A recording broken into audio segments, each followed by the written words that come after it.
everybody. Welcome to another episode of the Doug Thompson Podcast, Emerging Speakers Edition. We should call this Tall Tales from Texas Part 2 or whatever, because it's like about the third time we've got it. With me, you may recognize him from other podcast episodes, Mr. Stephen English. How you doing, Stephen? I am doing fantastic. Good to see you, Doug. It's good to be seen. It's always good to be seen. So what, in this, tell a little bit about what you do, then we'll get into the speaking, because, we've been connected for, I guess we should say how long? I can't remember. I think it's a 7 years. I honestly think it's 7 years. Yeah. I was placing where I was in corporate when you and I first spoke, and that was back You don't at have the Cirrus itch Logic. yet to talk to somebody else, like the 7 years to talk to somebody else? Yeah, that's right. That's right. Well, we're completely different people. That's another thing, right? So studies show that every 7 years, I think it's every single organ, almost every single cell in the body, it completely reproduces. So, well, I've got a brand new knee, so that accelerated some of those things. So we can go from that's there. right. Accelerated the aging there. Yeah, go ahead. So tell us what you do, and we'll take it from there. Wow. Well, what do I do now? So I'm a public speaker. I am a workshop facilitator, trainer, and coach. I've been doing that now for, let's say, without the confines of corporate America, let's put it that way, since December 8th, 2020. However, I did the training, the speaking, early 2000s, really. So yeah, what do I do now? I do what I want to a certain extent. I get to turn things down. I get to say no to things that are not in alignment with me. But the main thing is I want to help, especially technical folks, learn to communicate better so that they can build cultures of leadership in their company. Yeah, we're along the same lines of that.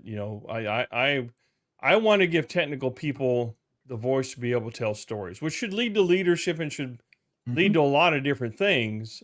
Mine's not particular to that, but how do you tell somebody that's got money, that wants to invest, that hey, I got this thing, and you go into the ones and zeros, and instantly the audience loses track of it, gets into the text playing. So we're all on a very similar mission there to go do that, and I think that's why we get along so well. Yeah, I just got to do that. In fact, I was up in Albany, New York, at a company called Tokyo Electron, and you talk about ones and zeros, man. These are folks who have PhDs in chemical engineering and material science and nanofabrication. Actually, they have degrees in things that didn't exist when I went to school, right? So I graduated with a master's in 1998.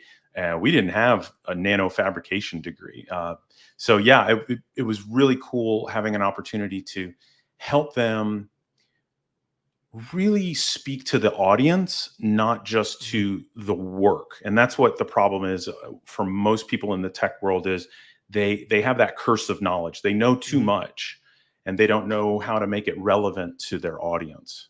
Yeah, it's sort of funny if you watch the conversations between them and they're talking about things. It's very, I don't understand half of it, but it's very fluent, and you can see the passion that comes up with them. And when they try to explain it to what I would call a normal person, a non-tech person, there's almost a frustration in their voice because why don't you get it? I'm explaining it and trying to help them understand. You've got to understand where the audience lives and comes from, and use that language and sort of reach out to them and speak like they do. Absolutely, 100%. And so what it is it's going from that wide view, that macro view, that maybe perspective that everybody has, right? So if I was to talk about semiconductors, I wouldn't go down to a transmission electron microscope image of a FinFET gate. I would actually start with that electronic device that everybody understands, maybe that phone, and even nowadays, I think it's pretty common knowledge. Like people have opened up a piece of electronics and seen that green board with those little tiny boxes that were on the surface. And that's really where they need to start when they're approaching an audience that is mixed in knowledge levels. But like you said, there's that fluency, there's a lot of jargon, there's a lot of abbreviation beyond the jargon. Like people will just say a term and the other person will know exactly that context. It's different. When you said that, so semiconductor, my brain went way back to when I was in school, and we were right out of vacuum tubes. So when you were doing transistors, they were this little black thing with 3 legs on it. Yeah. So and you had diodes, and you could see a lot more stuff now, which everything's on. You can put what used to be an entire computer, which take up much desk space, onto a single chip anymore. Yeah, absolutely. It's so small, and they've miniaturized stuff so much that it's just, they can't fathom where this came from. And Right there. so there's a big wafer there. How many Yeah, transistors are on that one? Transistors would be trillions of transistors, Yeah. probably, or billions. Yeah. However, what you do see is that repeating pattern, and each one of those could be a system on a chip. Yeah. And that's how far this whole thing has gone from those elementary components, those vacuum tubes and the resistors and capacitors and all of that of yesterday. Mm-hmm. Oh, gosh, I got to click the button to get this thing to go away. Go away. There we go. Leave it. There we go. Yeah. Yeah. It's amazing to think about how the miniaturization. And here's the crazy thing is there's this thing called Moore's Law, which you're very much aware of. Every 18 months, they're dividing the size in half, or they're doubling the density. Either way you want to look at it. So yeah, it's a fascinating industry, and I still do love that industry. And so that's part of even where I'm at right now. I had this light bulb moment, like, why am I fighting this? Why don't I just niche down on the semiconductor industry? Yeah, it is sort of funny, because I have a very similar problem in that, in the storytelling piece of it is somewhat universal. So Yes. everybody could learn to tell better stories. And I want to help as many people as I can. But just starting out, my credibility is in that tech space. That is where it resides. So you've got to start somewhere from the people that you know, or the network that you have, and sort of grow from there, I think. Because then, every now and then you get in a group that, hey, I'll just go along. It's a friend of mine. It's not really what my deal is. And then it can expose you to a new audience. Yeah. And I've done both. I've gone. So yeah, I think it's great to go out and talk to different types of audiences, and to understand their different needs, and then be able to go serve that audience again. Yeah. And you did some HR stuff as well. I know my wife and you were in an organization there at one time, and she has really good things to say about you. I said, is that Stephen English? Well, I'm glad to hear that. And yes, I've spoken at ATDs and SHRM groups. In fact, early on, when I was getting paid gift certificates to speak, it would have been an ATD, or an American Society of Quality, or a Project Management Institute, those kinds of organizations where I got to speak. And yeah, I just love speaking. And the thing about it, it's so, I look at my career path, and I just followed the energy. And I think if there's one thing I want your audience to take away from our conversation today, is follow the energy that you feel. And that's the thing that is really going to light the world up. Because I learned this from Scott Carley, and I hope you do interview Scott Carley in the future. He said, when people hire us as speakers, they're not hiring us for the information. They're hiring us for our energy. And I completely agree with that. Yeah, I have that. When I'm on stage, there's an energy exchange between me and the audience. That's right. You can't see it, but you can feel it. It's there. And the deeper that connection is, it gives me energy. Now, when I'm done, like, it could be 20 minutes, it could be 2 hours. But when I'm done, I'm done. It means it's like, it's like Bob Seger had a song. I can forget the name of it, but talks about every bit of energy I give away. And you do that, and it's fun, but I recharge so fast from that. Yeah. And it's follow that energy, the things that you do well that give you energy, and it could be in anything. Speaking for you and I, or you and me, which is the great. Anyway, for both of us, that grammar thing always comes back. It's tough, man. You and me just sounds wrong. Yeah. But anyway, that's what we're following that, and I want to personally give others that ability to go ahead and feel that same thing.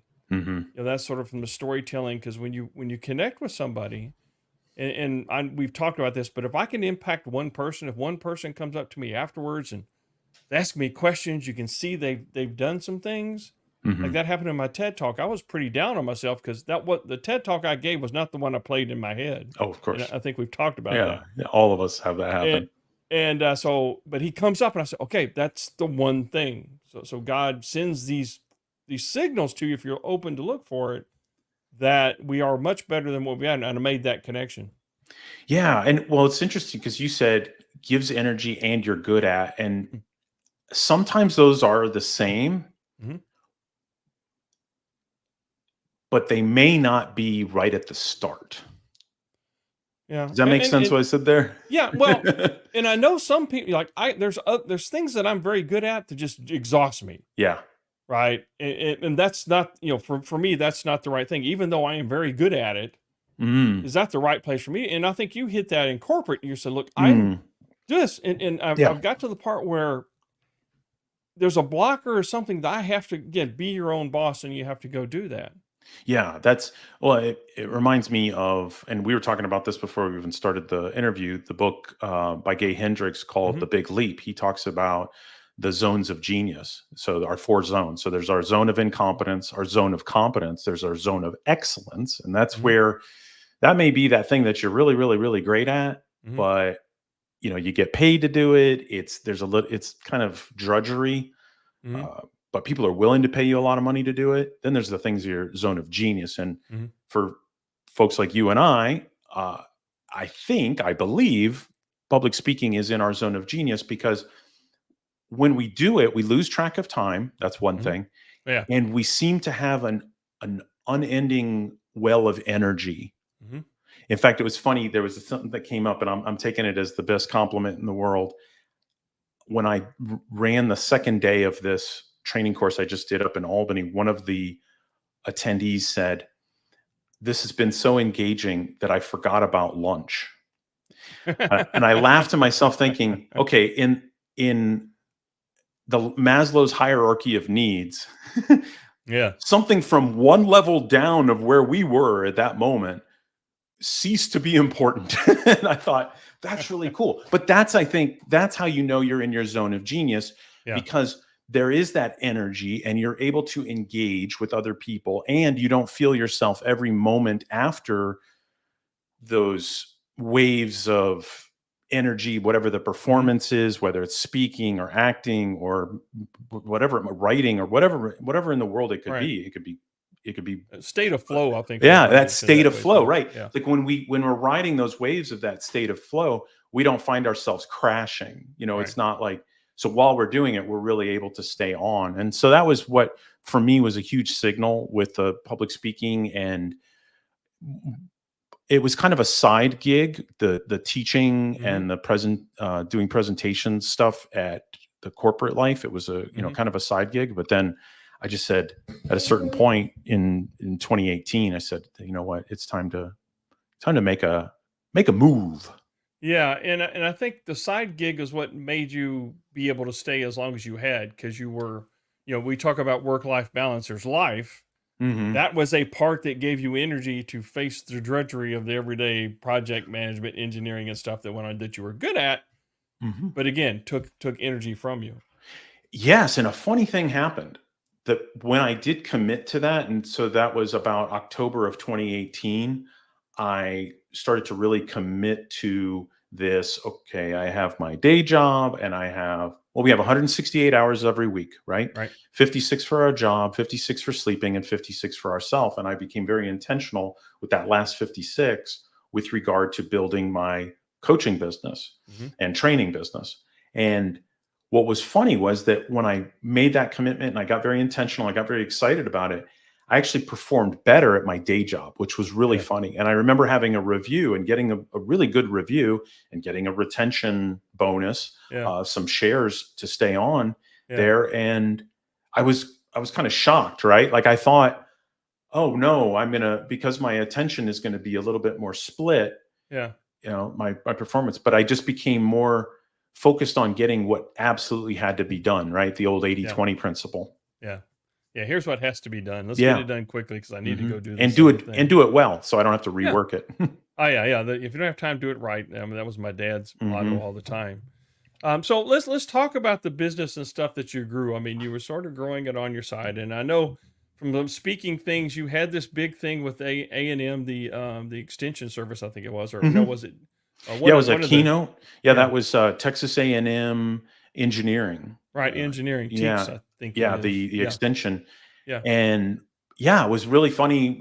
I guess that what would be useful for your audience of Mhm. me telling this story is maybe how I got the gig. Yeah. And Yeah. that was through networking, just through Mhm. networking. There was, I was, an introduction was made to me from a good friend of mine, Bob Lewis, to a woman that worked in, I think she was in like purchasing at Texas A&M. She just heard, Mhm. hey, we're looking for a speaker. And Yeah. they said, okay, hey, here's this guy. He's a former engineer. And so I did. I went out there and in full vulnerability and disclosure, I think I screwed that up. That was a keynote, and I made it too heavy, too early in the morning.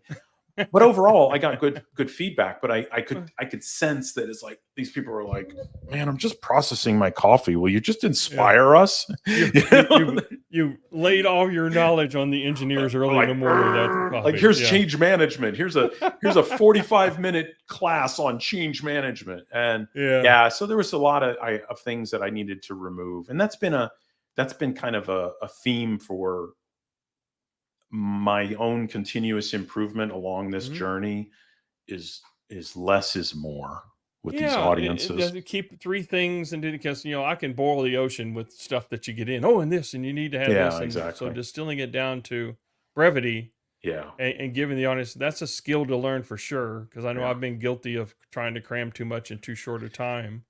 The time of day was an interesting thing that I think I would start to consider. Okay, is this a morning thing, or is this the death zone of right after lunch? No, this was Right? a Yeah. first No, thing no, that's what I first. mean. Yeah. So, Yeah. but because if you're doing something right after lunch, man, you got to have a lot of energy. You got to go, or everybody's going to be siesta time. Yeah. And I always 100%. hated that spot. I got put in it a lot, but I managed to keep everybody. They were at least breathing at the end. I didn't see too many heads hit Yeah, the I didn't see table for a anybody little bit. sleeping. So that was the That's good thing. good. There was nobody sleeping, Yeah. so I consider that one a success. Yeah, and it's just been mostly, and like I was telling you before we started Mhm. the recording, uh, I haven't been going out there applying for as many of them as I could, and Mhm. I'm definitely going to put some more effort into that. But yeah, most of the speaking gigs I've gotten have been through referral. Yeah, like the one you had one in Orlando you were talking about as Yep. well. Yeah. So that was the Sheet Metal and Air Conditioning National Association. So Mhm. excuse me, Sheet Metal um, Air Conditioning Contractors National Mhm. Association, just so I can Okay. honor them because they did write me a nice check. So that was good. Yeah. And yeah, that was wild. That was again. I had actually done some consulting for them, and then they said, "Hey, we're looking for a speaker in February," and 600 people in the audience. It's the Yeah. first time I ever got booed, but it was a friendly boo, as my Yeah. friend Yeah. Scott Carley told me. Yeah. I made a comment kind of building connection with them about my grandfather also being a union member. Yeah. And I didn't realize Wrong union. that these trades, yes, that Yeah. these trades have a ton of animosity. And Yeah. when I told people I was going to say this and nobody Yeah. warned me. Yeah. So it must have been a pretty small population that Well, really it booed. go ahead. Go No, ahead. But because I'm thinking it's a little bit like sports. yeah, So it's it's a like little that. bit like That's a you're a friendly boo. Giants fan and you're going to Yeah, Philadelphia saying something. You got to yeah, expect, you can still have that's the great thing about a lot of these things. If you can make that connection with people, and sometimes it's showing the other side to sort of tie into this, not really animosity, but yeah, you're really fans, right? And you yeah, just have different teams, and you need to have somebody that's on the other side to do it, but it also makes them human, right? I yeah, mean, if you're truly human, and that's where I think if you go to politics, that's where we lost a lot of stuff, in that we used to be able to have that, mhm, have a conversation, us all be better off for it, yeah, and somehow we've gotten polarized about things. But I've had those I've made some of those groaning things before, mhm. knowing, but some if you plan it, knowing that that's going to happen, that's Yeah, a good thing. that was the part of it that was a surprise. Was I didn't realize that might have Ah, happened. So I just rolled with it. But like you yeah, said, and others have said too, it's like the sports teams. It's yeah, like it's a friendly boo. yeah, They said the only trade because these are sheet metal folks, yeah, and my grandfather was a pipe fitter. They said the uh-huh, only thing I could have said that would have really set them off would be carpenters, because evidently carpenters steal work from sheet metal.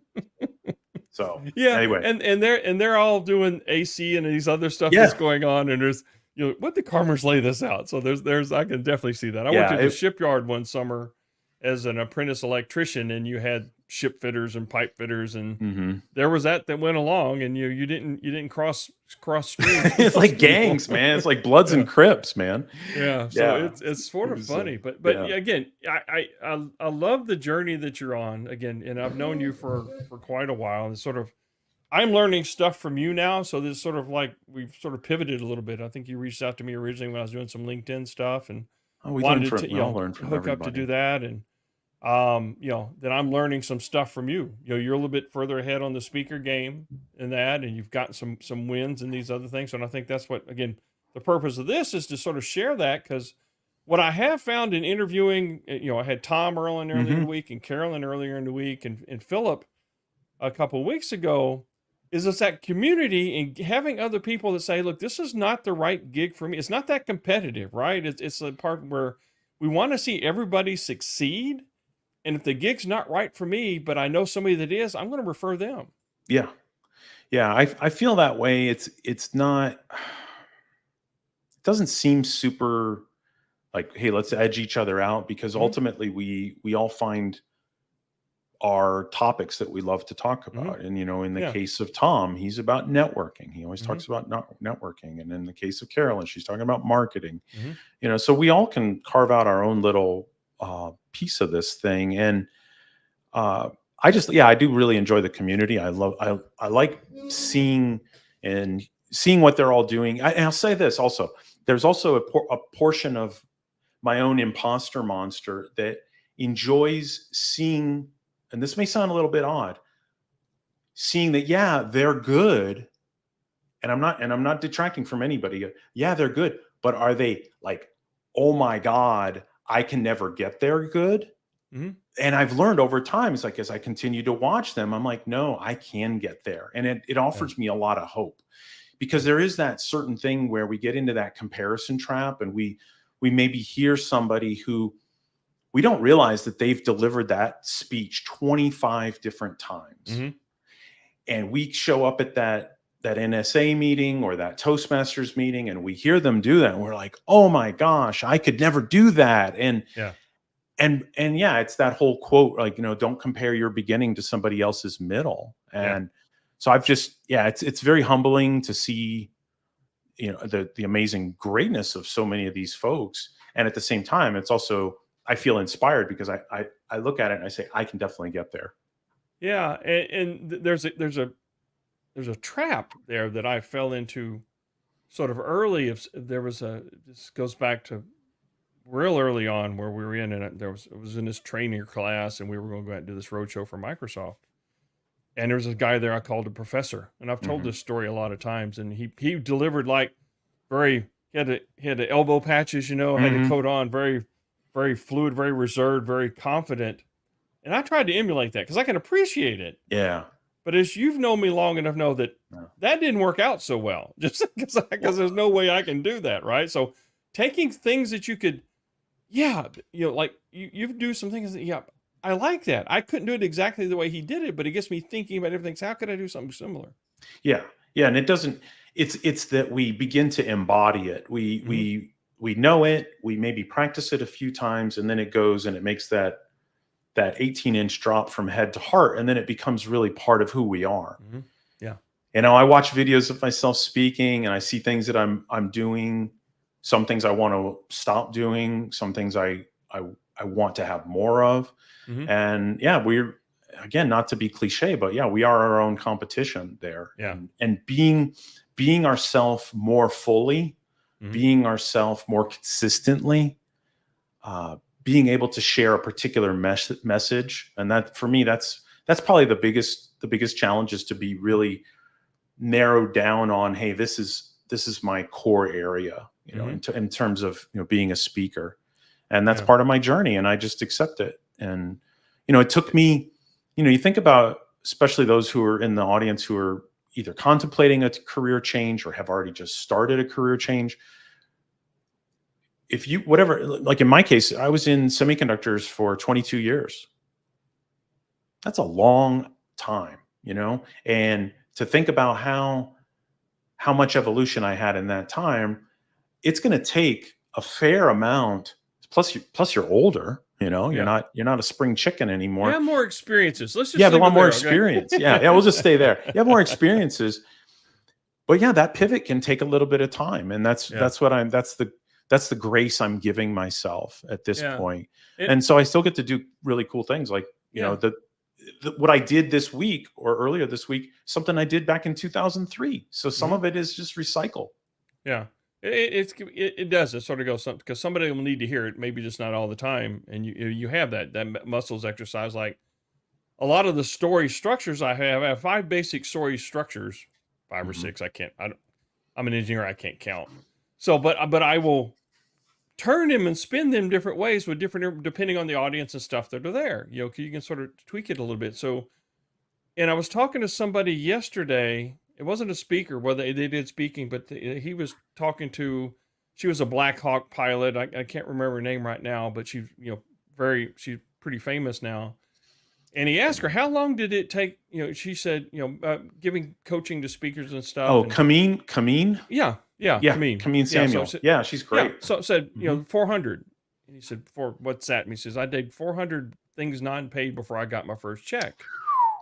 And I heard that and I got, you know, I got crushed a little bit. I said, man, I'm way too old for that. I could be like 930 by the time I got that. But then I remembered all the things that I did in corporate, all those other things were times on stage that were not paid. You know, I got paid for the job, but because if I look back at the first time I did a corporate gig and versus what I did last week, I did something on Thursday, totally different experience that went on. So you get the at-bat. So don't get focused on, now that, you know, I have to do 400 things outside of work. No, you've got that muscle that you've exercised. Yeah. You know how to do it. It's just a different venue. Yeah, absolutely. Yeah. And then it's, again, learning I'm a sales dude. I don't know why this is so hard for me but there's different tools and different mechanisms you're always selling yourself to somebody because you are the product and you are the, you know, the sales. We don't have a big staff. We don't have Gary V who's got like a gazillion people working for him that, you know, to get that name recognition. Yeah. You see the marketing team right here. This is the sales and marketing team right here.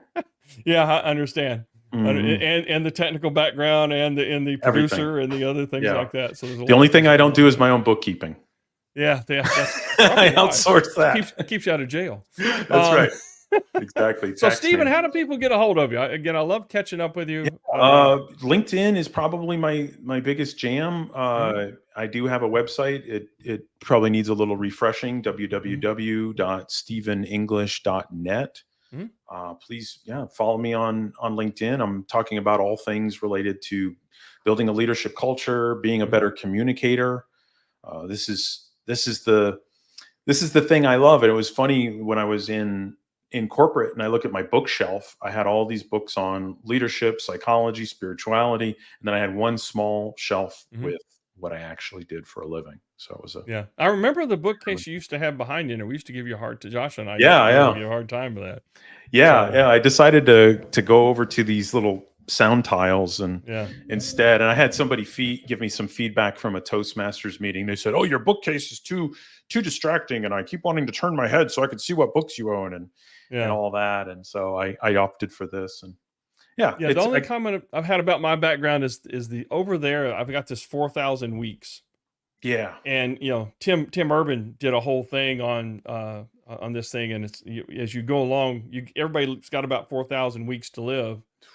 And mine's getting a lot. The white spaces here are getting thinner, so it sort of gives you some urgency to go ahead and do something. That's true. That's kind of like that whole memento mori from the Stoics, right? Yeah, Marcus Aurelius. Marcus, remember death. Really, a lot of great sayings from him. So So Stephen, have a great. Thanks for taking time out of the day, and thanks for those that are listening and hanging in there that were with us today. Reach out to Stephen, and we'll put some more stuff in the show notes. You know, if you got a speaking gig, you know somebody, you know, that we need to talk to, reach out to him, reach out to me. Hey, just reach out. That's all we ask for. So absolutely. With that, thanks everybody. We'll see you later. Yeah. Thanks, Doug.